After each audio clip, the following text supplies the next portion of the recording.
Bismillahirrahmanirrahim. Assalamu alaikum, my dear students. This is your science teacher, Miss Sabira Batul. How are you all? I'm sure you all are doing good, staying at home, eating healthy, listening to your parents, and also following the learning guidelines. In this video, we will learn about some common properties of compounds. Now open page number 110 of some common properties of compounds. There are thousands of compounds around us, each having different set of properties. However, all compounds share some common properties which enable us to identify them as compounds. हमारे इर्द गिर्द हज़ारों तरह के compounds यानी मुरक्कबात मौजूद हैं जिनकी अपनी अलग अलग खुसूसियात हैं। हालांकि तमाम कंपाउंड्स में कुछ ना कुछ मुश्तरक यानी एक जैसी खुसूसियत भी होती है जिनकी बिना पर हम इनको बतौर कंपाउंड बआसानी पहचान पाते। Compounds are formed by chemical reactions which usually involve an exchange of energy in the form of heat, light or both with the surroundings. मुरक्कबात केमिकल रिएक्शन जिनमें तवानाई का तबादला एक हालत से दूसरी हालत। जब भी कोई केमिकल रिएक्शन होगा तो इसके नतीजे में एनर्जी हीट यानी हरारत या लाइट या दोनों की सूरत में ज़ाहिर। You can see when carbon and oxygen combines the resultant will be carbon dioxide. एक केमिकल रिएक्शन दिखाया जा रहा है जिसमें कार्बन और ऑक्सीजन कार्बन डाइऑक्साइड बन रहा है और इसके नतीजे में हीट और लाइट भी पैदा हो रही है। Compound has properties that are different from the constituent elements.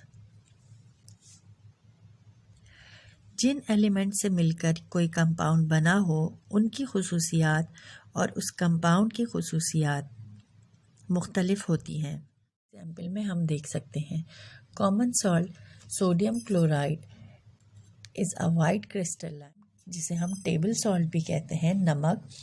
इसको बनाने के लिए सोडियम और क्लोराइड इस्तेमाल हुआ है जिसमें से सोडियम एक सॉफ्ट और हाईली रिएक्टेड मेटल है कि एक ग्रीनिश येलो कलर की पॉइजनस गैस क्लोरीन से मिलकर सोडियम क्लोराइड बनाता है।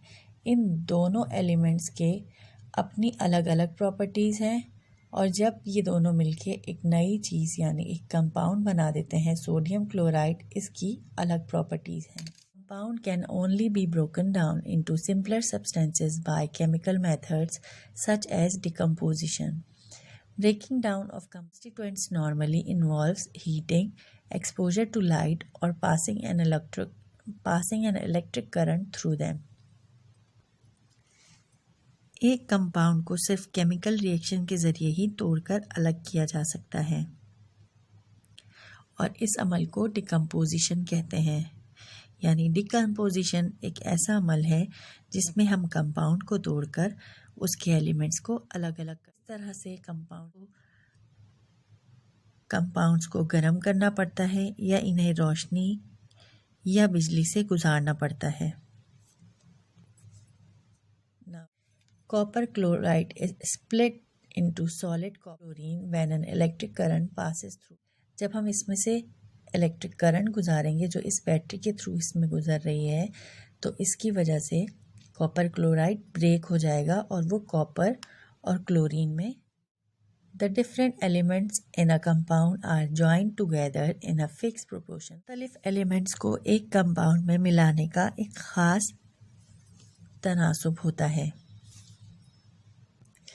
जैसे कि आप इस 1 ग्राम ऑफ हाइड्रोजन को जब हम 8 ग्राम्स ऑफ ऑक्सीजन के साथ मिलाते हैं तो वो 9 ग्राम्स ऑफ वाटर। यहाँ पर हाइड्रोजन का प्रोपोर्शन 1 है और ऑक्सीजन का 8। इसी रेशो से ये हमेशा वाटर फॉर्म करेगा। इसके अलावा किसी रेशो से वाटर फॉर्मेशन नहीं होगी। जैसे अगर हम यहाँ पे 2 ग्राम्स ऑफ हाइड्रोजन लें और यहाँ पर 8 ग्राम्स ऑफ ऑक्सीजन लें तो वाटर फॉर्म नहीं होगा।